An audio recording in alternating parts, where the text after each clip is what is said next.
Now on CoastTV News. Poultry problems as Delaware Agriculture Week kicks off. Farmers on high alert about bird flu. And a funding fallout. A Chesapeake Bay oyster hatchery could lose nearly half its federal support. What that could mean for jobs and the bay. As the temperatures continue to tank, the possibility of snow creeps ever so close. This is CoastTV News at 11. Good evening, and thank you for joining us. I'm Christina DeRobertis. Well, over the weekend, a presumptive case of bird flu was detected in a commercial flock in Kent County. Now, this week, leaders are teaching farmers how to handle the virus, saying it remains a serious concern for the entire peninsula's poultry industry. Bird flocks in Kent County are under extra watch after a bird flu case was found. Leaders say the virus usually appears in colder months, but they warn this year's strain is unlike anything they've seen before. Is there more virus in the wild bird population? Are there more wild birds? Something is definitely changing for us to see this increase in our birds getting it. And so that again, that certainly is of concern to us. Ironically, these warnings come as Delaware Agriculture Week kicks off. Dozens of farmers attending the first poultry session today. They learned more about the virus, its impacts, and ways to prevent it. Kind of our new normal, and we have to figure out how do we protect ourselves to the degree we can and carry on. Farmers like William Powell, who were at today's poultry session, say they've never had a case on their farm, but they know it's better to be safe than sorry. Well, it's very important to keep everything nice for you so we don't kill millions of chickens. Make sure everybody's clean and everything good. Agriculture officials urging all Delmarva farmers to take precautions. And just a reminder, if you see a sick or a dead bird, you should report it to DenRec Fish and Wildlife. Plus, viewers will remember about 2 weeks ago, we reported on dozens of dead snow geese on Broadkill Beach. A DenRec spokesperson told us then the agency was not going to test the birds, but rather was treating each case as if the geese were infected with the bird flu. All right, now let's take a live look into Ocean City and check in with our First Alert Chief Meteorologist Paul Williams on the weather. Good evening, Paul. Well, as we take a look at what's happening outside right now, we're looking for some serious wind that's going to continue to complicate some things. In Dover right now, we're at 34 degrees, dew point temperature of 27, and we're going to drop down to 31 by the 3 o'clock hour under mostly clear skies. We're holding at 34 degrees in Long Neck right now, but it's also 36 degrees in Laurel, Seaford, Delmar, and Gumboro. But we have a newly issued marine statement that's in effect over towards Castle Haven as well as the Cambridge area, bracing for like 20 knot per hour winds, which is basically about 25 to 30 mile per hour wind gusts there. And along the entire Chesapeake Bay area, that's also true down towards Crisfield. But as we widen the view here, you can see it's not in effect for us on this side of the Delmarva Peninsula, but right where the bridge is located is becoming increasingly breezy as we speak. Thanks, Paul. On your screen now is surface erosion at Blockhouse Pond in Lewis. According to a city working group, the erosion there is due to foot traffic around the pond, and the city is recommending installing a prototype fishing platform there. But it's something that one fisher said they don't think it's a good idea. I think the last thing that this pond needs is more disruption and more construction going on around it. I think that maybe it would help to add some more vegetation around the bank. According to city documents, adding the platform would be step one, followed by developing a landscape plan around the platform to prevent continued scarring and then replanting that vegetation there. Now you're looking at Commerce Drive in Millsboro, the now open Tidal Health Cardiology building. It's located in Suite 105. You can now go there, schedule an appointment, just call Tidal Health. Today, a portion of the Fred Hudson Road Trail at Fresh Pond will be closed for critical repairs. The Delaware Seashore State Park says it's going to be closed for 1 week. Access to that section of the trail from the Hickman Road and Coastal Highway parking lots will be closed. Delaware lawmakers return to Legislative Hall tomorrow for the first session of the second leg of the 153rd General Assembly. There's some newly introduced bills that are already generating some attention across Delaware. First, House Bill 252. It's among one of those first pieces introduced this session. It's sponsored by Representative Morrison and Senator Pinckney. That bill would change how Delaware handles public marijuana use. And there's plenty more. We have a whole list of all of those bills that will be discussed this session over on CoastTV.com right now. Now to Cambridge, where city commissioners are set to take a first look at an ordinance that could tackle long vacant storefronts along Race Street. It would create a registry for commercial spaces, requiring owners to register within 30 days of a space becoming vacant. If it stays empty for a year, it could be subject to an inspection to make sure it meets code and does not pose any safety hazards. We need everyone to work together to make Cambridge a vibrant downtown, and some people just aren't doing that. And hopefully this focus will get them to think more about what they can do to activate the space. Commissioner Summers says some storefronts have been vacant for decades, and the goal is to push owners to do more to activate the spaces. Tonight was the first reading. A vote is expected later on if that ordinance advances in Cambridge. This here is the Horn Point Oyster Hatchery. It typically produces more than 1 billion oysters for the Chesapeake Bay each year. But federal funding for the hatchery is on the chopping block right now. The director says the hatchery is expecting to lose about 45% of the money it gets from NOAA. That money typically goes toward the salaries of 8 full-time staff members. And the hatchery's director says this could lead them to staff cuts and a significant decrease in operations. A direct cut to us does affect our employees, but it also has a catalyst or a trickle-down effect where it could affect up to hundreds of different people. And without our federal funding, it's going to make it much harder for us to produce oysters for our restoration partners as well as our industry partners. And fewer oysters means a less healthy bay. Horn Point, one of the largest hatcheries on the East Coast, and they've had a big hand in improving the bay's oyster population. Making national headlines tonight, the U.S. Department of Homeland Security is being slapped with a new lawsuit. Minnesota and the Twin Cities are accusing DHS of violating the 10th Amendment. They argue that the unprecedented federal immigration operation is interfering with Minnesota's authority to govern, disregarding state law and city ordinances, and unlawfully commandeering state resources. Sherelle Hubbard has the latest on the story. The Department of Homeland Security has responded to a lawsuit filed Monday accusing Minnesota politicians of not doing their jobs.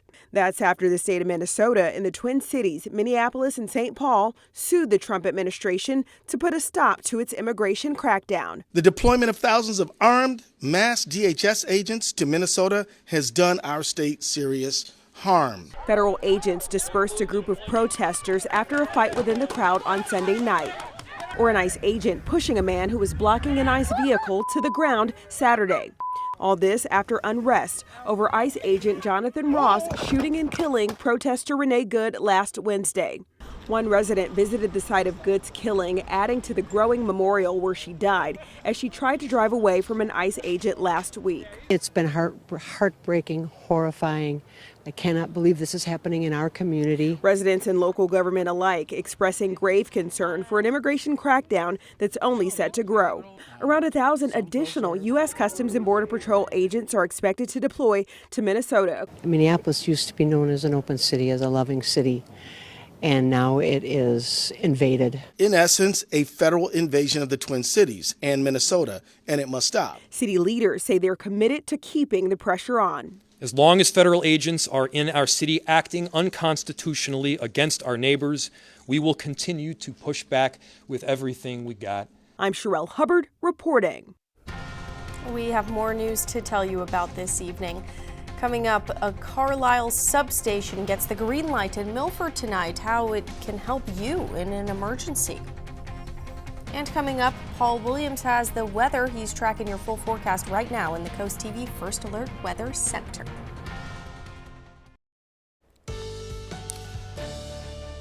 You can already feel the cold in the air creeping back on us. If it didn't even creep back, it just kind of busts through the door, you know what I'm saying? And we're going to stay cold all week long and get even colder as we go into the weekend. And then we're watching out for a chance of snow. Yeah, all of that just to make your week. Glad I could help you, make you smile, and put a smile on your face, right? So Rehoboth right now, we're holding at 38, and I would call 38 cold degrees, not a warm 38, but a cold 38 right now. And we'll drop down to 35 with mainly clear skies. It's 35 degrees in Long Neck as well as Milton, 36 right now in Georgetown. And when you take a look at the norm for this time of year, I mean, 45, we actually adjusted it to 45. So we hit that number dead center. We actually had a low of 30. My graphics acting kind of squirrely right now, but 30 degrees was actually where we were this morning. So what's happening with our live radar, we're totally clear, but we now have a newly issued, pardon me, a newly issued marine warning, watching out for 20 knot per hour or 25 to 30 mile per hour winds along that part of the peninsula. Now that's because we're looking for a shift in the air masses that's going to help to create an opportunity for that cold air to push in and move the warmer air out of the way, called advection. So we're looking for a hard freeze, and we're feeling it right now. That's going to be Tuesday morning. We'll warm up briefly Wednesday, Thursday to normal or just above normal temperatures, and then we're back to being really cold for Friday, Saturday, Sunday, and going into Monday, especially next Sunday and Monday. Whew. I'll show you that in a moment. First of all, 50 for the high for Tuesday, so it's manageable, and we're going to enjoy a great deal of sunshine. 50 in Vienna, 48 for the high in Cambridge, with winds out of the southwest at about 7 to 14 miles per hour, and that will allow for the temperatures to climb to 50 in Snow Hill, 53 in Berlin. Now, the ache alert that I've been showing all day long, it deals with pressure, barometric pressure. So when the pressure is high, you typically don't have aches or pains in your knees, bad injuries, or arthritis. But when it dips a little lower, that's when you start having that pain. So when you say I can feel it in my joints when it's about to rain, and we usually have low pressure when it starts to rain around here, yeah, that's actually a legitimate claim, scientifically based. So now, the more you know, right? 31 to start it off for Tuesday morning, 51 by the afternoon. So we're going to be above the norm for Tuesday. Wednesday's going to be relatively mild too, into the 50s. It's not till we get to times like Thursday where the wind starts kicking in out of the northwest at 32 miles per hour. That's an uncomfortable wind, and it's out of the uncomfortable direction, out of the north. And then we start watching out for rain, widespread by Wednesday night. And then we go from Thursday morning at 5 o'clock in the morning. And then we're looking forward to shift over and just at least a brief stint of snow to move into our area. Finally, here's a look at your 7-day forecast. And we're looking at cold weather kicking in Thursday and Friday and next Sunday and Monday. All right, thanks again, Paul. Well, tonight the town of Milford, the city of Milford, voted to approve the site plans for Carlisle Fire Company's substation. The future station will be on Cedar Beach Road, and fire officials say it will help them improve response times. Coast TV photojournalist Matt Hipsman was at that council meeting. We've been working on this for a year, so it's always exciting to get closer to the end because we want to put an engine out in that station and start serving the community as soon as possible. The city of Milford's growing. The responses, that your calls are growing great. Not only is it getting trucks out, getting firemen in, they have to go all the way across town, which is not easy anymore, and then the truck has to come all the way back. So this probably cuts 15 minutes off their response time.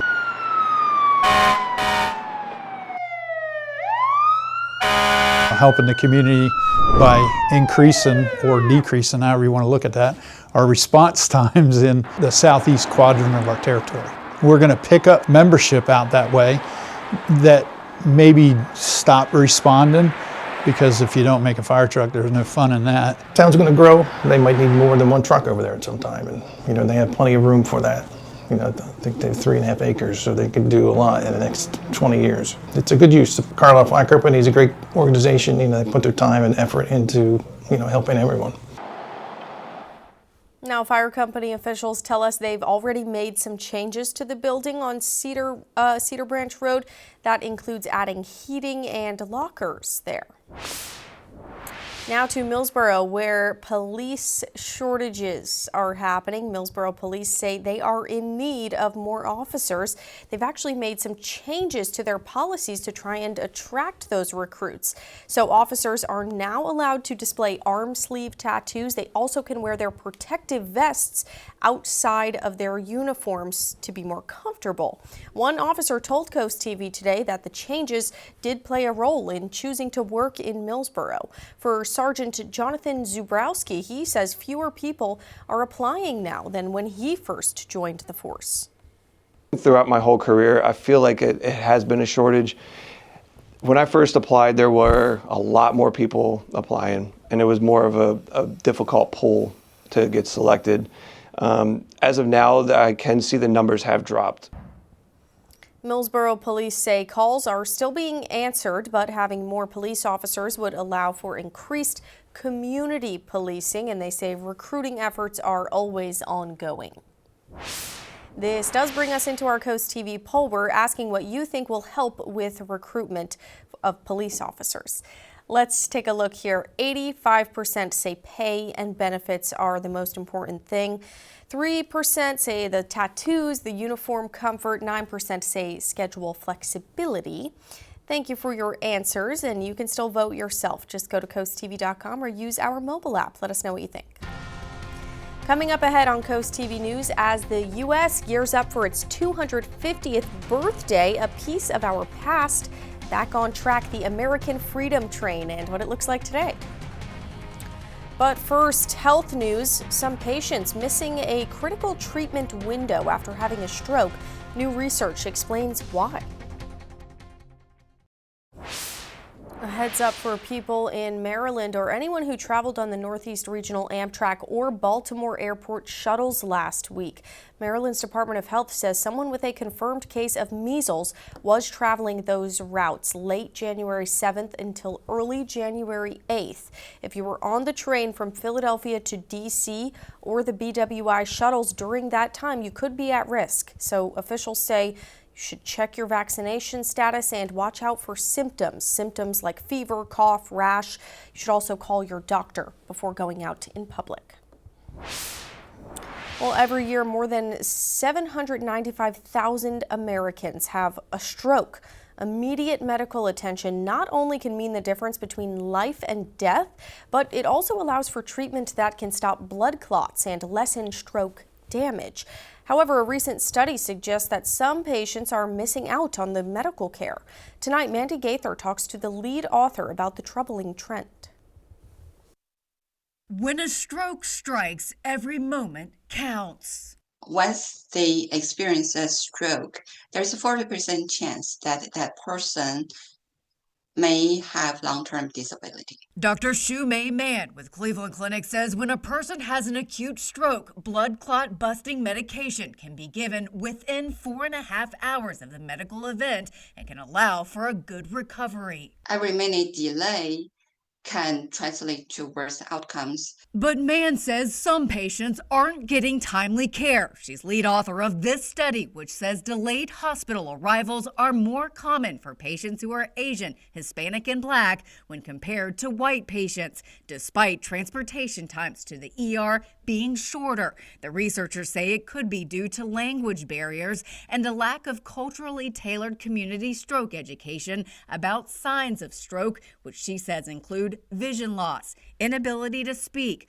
garbled speech, slurred speech, facial droop, weakness in the arm or leg, and unsteady gait. We strongly recommend people to call 911 and come to the ER as soon as possible. For Health Minute, I'm Mandy Gaither.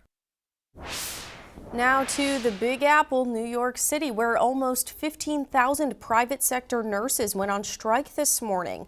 They're citing concerns over staffing, benefits, and safety. The nurses also want a pay raise, but at least 2 of the hospital systems say the amount they're demanding is not feasible. Governor Kathy Hochul signed an executive order declaring a disaster emergency to supplement staffing while the strikes are going on. Coming up in sports tonight, Cape Henlopen boys wrestling hosting Sussex Central on Wednesday. DSN has the full preview before their live broadcast from Lewis. And coming up, teenagers and chatbots, how AI is helping or hurting younger generations. This is Coast TV News at 11. New tonight, Indonesia and Malaysia have become the first countries to block Elon Musk's AI tool called Grok. It's been under scrutiny for allowing users to create sexually explicit images from real photos. In some cases, Grok has even reportedly been used to digitally undress pictures of minors. Officials in both countries have said that's why they banned the tool.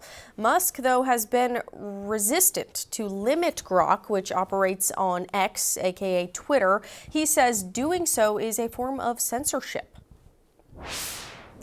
Speaking of, artificial intelligence is playing a bigger role in our lives lately, including those of children. A recent study found around 70% of teenagers in the U.S. have used an AI chatbot at least once. The technology is hailed by some as the next great learning tool, but as Michael Yoshida reports, others are raising safety concerns as regulators work to catch up.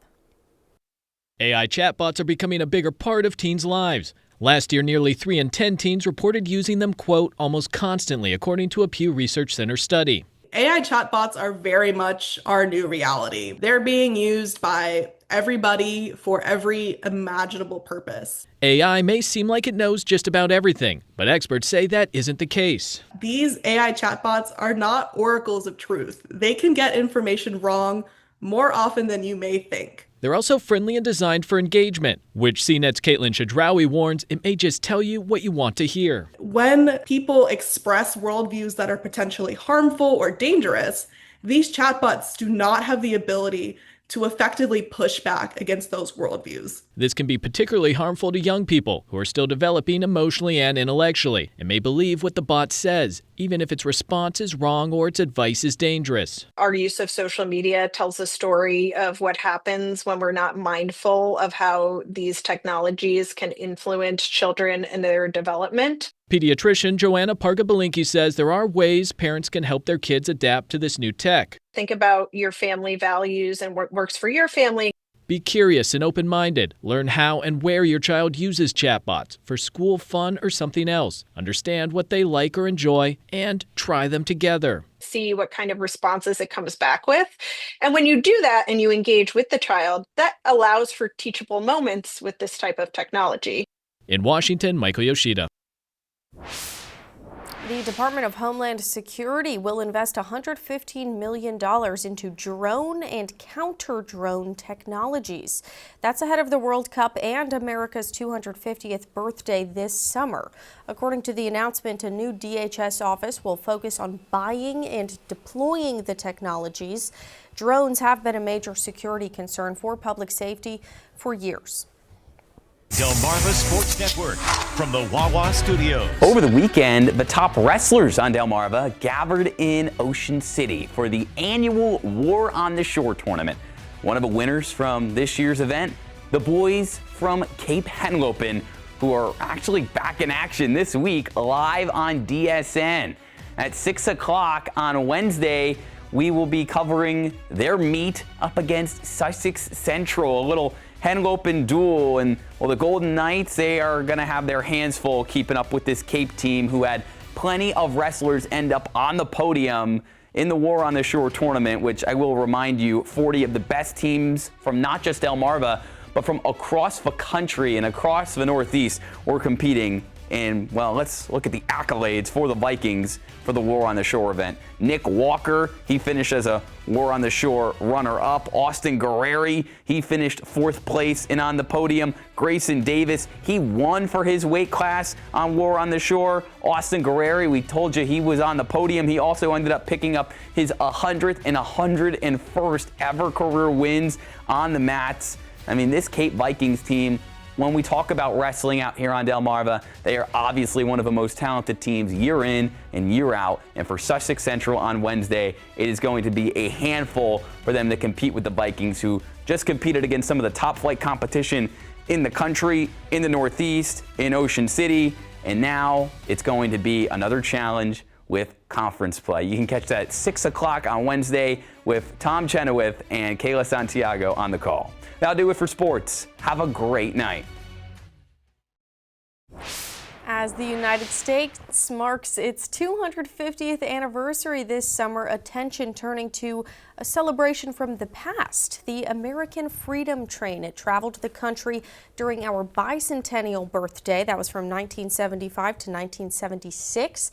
The train carried some iconic American artifacts, including the Constitution, Martin Luther King Jr.'s robes, even props from The Wizard of Oz. And here's what it looks like now. The B&O Railroad Museum in Baltimore made some repairs to it, and it's on display there now. I wonder if it has Wi-Fi. Probably not. Anyway, 33 degrees actually for us in Milford at this present time. We're going to stay at about 33 to 32 for the rest of the night with mostly clear skies. By the way, if you want to keep up with your forecast, be sure you call our weather line. The number to call is 443-880-9100. Your forecast is just a call away. Sponsored by the law offices of Bruckstead, Mandalis, and Federico. And here's a look at your exclusive 10-day forecast. Tuesday and Wednesday, listen, we're going to have temperatures above the norm, but then we drop Thursday and Friday, recover briefly on Saturday, and then we're back to being real cold Sunday through Thursday. Okay, so snow definitely or snow maybe, Paul? Maybe yes or. Maybe yes or no. Okay, thanks, Paul, and thanks for joining us for the news at 11. You can always find more news and weather on our Coast TV News app. The Tonight Show starring Jimmy Fallon's up next, and we're back tomorrow at 5 a.m. Have a great night.